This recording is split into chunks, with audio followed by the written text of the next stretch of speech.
ये कहानी है एक ऐसे अल्टीमेट गेम की जिसके जरिए आप मूवी के अंदर जा सकते हैं और उस वर्ल्ड में एक हीरो की तरह जी सकते हैं। इस मूवी का नाम है द अल्टीमेट गेम। इस फिल्म की शुरुआत में हमें सीमेन नाम के साइंटिस्ट को दिखाया जाता है जिसने एक वर्चुअल रियलिटी का गेम बनाया है। उस गेम के जरिए हम मूवी के अंदर जा सकते हैं और मूवी को as a lead hero play कर सकते हैं।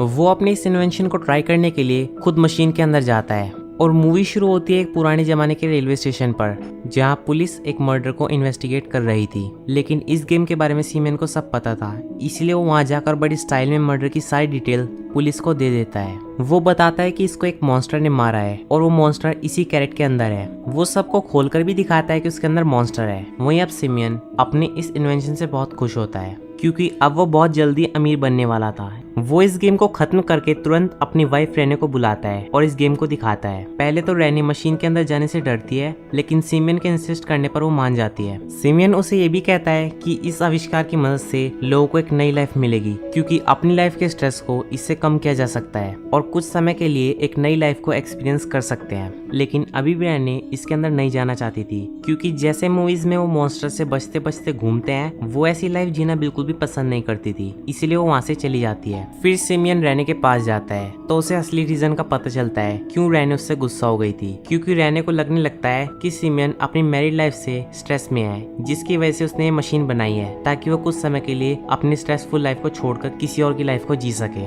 रेने उसे ताने देना शुरू कर देती है कि हमारी शादी को 1 साल भी नहीं हुआ है और तुम हमेशा उस मशीन से ही चिपके रहते हो, हम कभी भी कहीं घूमने तक नहीं गए हैं। लेकिन सिमियन उसे समझाता है कि ऐसा कुछ नहीं है, बल्कि ये मशीन तो हमारे उज्जवल भविष्य के लिए है जिसे मैं बना रहा हूँ। अगर ऐसा होता तो मैं तुम्हारे पापा के मना करने के बाद भी तुम्हारा हाथ उनसे क्यों मांगता। असल में रेने के डैड अपनी बेटी की शादी सीमेन से नहीं कराना चाहते थे क्योंकि सीमेन के पास पैसे नहीं थे, वो बहुत गरीब था। अब रेने को भी ये लगने लगता है कि मैं इतनी सुंदर नहीं हूँ, लेकिन फिर भी इसने मेरे पापा के मना करने के बाद भी मुझसे शादी की क्योंकि इसे सिर्फ मेरे पैसों से मतलब था। अब सिमियन को कुछ भी समझ में नहीं आता कि वो क्या कह रही है, इसीलिए वो उसके पास आकर उसे प्यार से समझाता है कि चाहे कुछ भी हो जाए या कैसी भी कंडीशन आ जाए, मैं तुम्हारा साथ कभी नहीं छोड़ूंगा। जिसके बाद रेने भी शांत हो जाती है और दोनों किस करने के बाद इंटीमेट होते हैं। रात को सिमियन फिर उसी मशीन में जाता है और वही मूवी स्टार्ट करता है। वहाँ सिमियन मूवी के लीड हीरो क्रिस्टोफर ली बनता है, जहाँ उसकी मुलाकात एक लड़की से होती है। वहाँ वो उसके साथ फ्लर्ट करने लगता है, जिसके बाद दोनों साथ वहाँ से चले जाते हैं। वहीं एक पुलिस वाला उस मॉन्स्टर को फिर से देखने की कोशिश करता है और गलती से मॉन्स्टर के डिब्बे को खुला छोड़ देता है, जिससे वो मॉन्स्टर वहां से बाहर निकल जाता है। लेकिन उसको वो पुलिस वाला देख लेता है, जिससे वो भागकर गेट को वापस बंद करने की कोशिश करता है। लेकिन मॉन्स्टर उससे अपनी आंखों से उसकी आंखों में देखकर उसे एक अनजान शक्ति से मार देता है। वहीं रियल वर्ल्ड में रहने की रात को आंख खुलती है तो वो सीमेन को अपने बगल में नहीं पाती, जिस वजह से वो काफी नाराज हो जाती है। इसलिए अगली सुबह वो सीमेन से ताने भरे शब्दों में बात करती है, लेकिन सीमेन को इस बात से कुछ भी फर्क नहीं पड़ता और वो वहाँ से चला जाता है। अब इस बात से रहने का पारा और भी ज्यादा हाई हो जाता है, जिसके बाद वो वहाँ से कहीं बाहर घूमने के लिए चली जाती है। वो सीमेन के लिए भी एक कार्ड छोड़कर चली जाती है, जिसमें वो अपनी लोकेशन लिख देती है और ये भी लिखती है कि अगर वो आना चाहे तो आ सकता है। लेकिन सीमेन को तो एक अच्छा मौका दिखता है और वो तैयार होकर रहने के पास जाने के बजाय उसी मशीन के अंदर चला जाता है और फिर से वही मूवी स्टार्ट हो जाती है। वहाँ जब बाकी पुलिस वाले उस मॉन्स्टर को उस बॉक्स में चेक करते हैं तो उन्हें इस मॉन्स्टर की बजाय उसी पुलिस वाले की लाश मिलती है। जहाँ जाकर सिमियन उन्हें समझाने की कोशिश करता है कि ये कैसे मरा, लेकिन कोई उसकी बात पर ध्यान नहीं देता। वहीं वो लड़की जिसके साथ कल रात वो फ्लर्ट कर रहा था, वो वहाँ उसके साथ डिनर करने आती है और वहाँ वो दोनों पहले मर्डर्स के बारे में डिस्कस करते हैं जो वहाँ हो रहे थे। लेकिन सिमियन उसे कहता है कि तुम मेरे साथ रहो तो तुम सेफ रहोगी, लेकिन वो लड़की मजाक उड़ाते हुए कहती है कि जब तक तुम मेरे पास हो खतरा हमारे पास ही है। जिस पर सिमियन उसके पास जाकर उससे पूछता है कि मेरे साथ कैसा खतरा। असल में वो मजाक में उससे ये सब कहकर उससे फ्लर्ट कर रही थी, जिसके बाद दोनों किस करते हैं। वहीं सिमियन को अपनी वाइफ के आने का पता चल जाता है, जिसके तुरंत बाद वो मशीन से बाहर निकलकर सोफे पर जाकर लेट जाता है और बीमार होने का नाटक करता है। और जब रेने उसे आज रात 8 बजे कहीं चलने के लिए कहती है तो सिमियन उसे कहता है कि तुम अपने दोस्तों के साथ चली जाओ क्योंकि मेरी आज तबीयत खराब है, इसलिए मैं सोने जा रहा हूँ। जिसके बाद रात को वो अकेले ही अपने दोस्तों के साथ घूमने के लिए चली जाती है। रास्ते में वो अपने डैड से बात करने की कोशिश भी करती है, लेकिन उसके डैड भी उससे अच्छे से बात नहीं करते,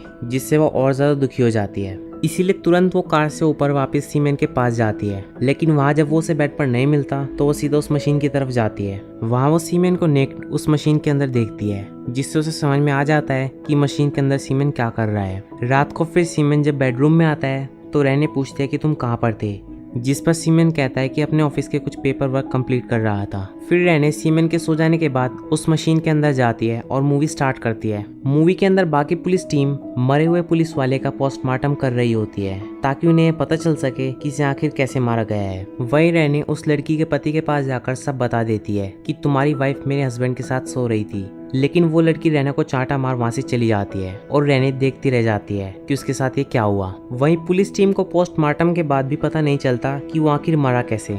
उन्हें बस ये पता चलता है कि उसके ब्रेन से मेमोरी इस तरीके से गायब कर दी गई थी जिस तरह ब्लैक बोर्ड पर लिखे हुए चौक को मिटा देते हैं। वहीं वो मॉन्स्टर जो बाहर निकल गया था वो ट्रेन के ड्राइवर पर हमला कर देता है। वहीं रेने उस लड़की से बार बार कहती है कि मेरे पति से दूर रहो, और फिर ये भी कहती है कि मुझे ये बेकार की मूवी बिल्कुल पसंद नहीं। लेकिन इतने में ही वो पीछे से मॉन्स्टर आकर उसे पकड़ लेता है और उसे भी अपनी आंखों के जरिए अनजान शक्ति से मारने लगता है, जिससे वो भी उसी वे में मर जाती है जिस तरीके से वो पुलिस वाला मरा था। लेकिन तभी रेने मशीन से बाहर निकलने का बटन दबाती है और बाहर निकल जाती है, लेकिन उसकी आंखों से खून अभी भी बह रहा था। अगली सुबह सीमेन अपनी वाइफ को एक अलग ही खुशमिजाज रूप में देखता है। वहाँ ब्रेकफास्ट रेने ने ही बनाया था और उसे वो कॉफी पीने के लिए भी कहती है, लेकिन सीमेन का अभी मूड नहीं था इसलिए वो मना करता है। लेकिन फिर भी रेने उसे कॉफी पीने पर जोर देती है, लेकिन वो कॉफी का गिलास उठा उसी मशीन की तरफ चला जाता है और फिर से वही मूवी लगा देता है। लेकिन तभी रेने वहाँ आती है और मूवी चेंज करके night of the living dead movie लगा देती है, जो कि बहुत खतरनाक थी। मूवी के अंदर वहाँ वो लोग एक दूसरे का मांस खा रहे थे। सिमियन और उसके साथ कुछ साथी एक रूम में थे और सिमियन को समझ में नहीं आ रहा था कि हम ब्लैक एंड व्हाइट वर्ल्ड में क्यों हैं और ये पहले से डिफरेंट क्यों है। सिमियन को फिर कुछ सोचने पर समझ में आ जाता है कि ये रॉन्ग मूवी है, लेकिन वो इस बात की कुछ भी चिंता नहीं करता क्योंकि जब वो चाहे यहाँ से बाहर निकल सकता है। इसीलिए वो ज़ॉम्बीज़ के आने का वेट करता है ताकि एन मौके पर वो एक हीरो की तरह से वहाँ से बाहर निकल सके। फिर थोड़ी देर बाद जब वो अपने थंब से उस मशीन के स्विच को दबाता है ताकि बाहर निकल सके, लेकिन इतने में रियल लाइफ में रहने उसका थंब एक कटर से काट देती है, जिससे मूवी के अंदर भी उसके हाथ से बाहर निकलने का डिवाइस गायब हो जाता है और सीमेन रहने रहने चिल्लाता रह जाता है और ये मूवी यहीं पर खत्म हो जाती है। दरअसल यहाँ पर हुआ ये होता है, रहने इस मशीन की वजह से और अपने हस्बैंड की वजह से बिल्कुल खुश नहीं थी। वो हमेशा परेशान रहती थी और जब उसके पिता ने भी उसका साथ नहीं दिया तो वो बहुत ज्यादा मेंटली स्ट्रेस में चली जाती है और जब वो अपने हस्बैंड को नेक्ड देखती है तो वो आउट ऑफ कंट्रोल होकर ये प्लान बनाती है उसे गेम में फंसाने का। तो दोस्तों ये थी द अल्टीमेट गेम मूवी की कहानी। आपको ये वीडियो कैसी लगी मैं कमेंट सेक्शन में जरूर बताना। और दोस्तों अगर आपको कोई मौका मिले तो आप कौन सी मूवी के अंदर जाना चाहोगे, और अगर यही सवाल मुझसे पूछा जाए तो मैं हैरी पॉटर का वर्ल्ड कहूंगा। मैं हैरी पॉटर के वर्ल्ड में जाना चाहूंगा। आप कौन सी मूवी के वर्ल्ड में जाना चाहोगे ये हमें कमेंट सेक्शन में जरूर बताना। वीडियो अच्छी लगी हो तो इसे लाइक करें, चैनल को सब्सक्राइब करें और बेल आइकन दबाना मत भूलें। Thanks for watching my video.